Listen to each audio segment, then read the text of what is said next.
ఇక్కడ 9 ప్లస్ 4. ఇక్కడ 9 రాళ్ళు వేస్తాం.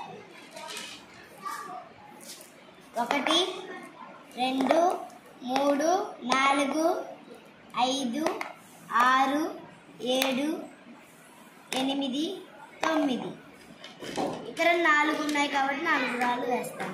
1 2 3 4. 9 ప్లస్ 4 ఎంత? 1 1 2 3 4 5 6 7 8 9 10 11 12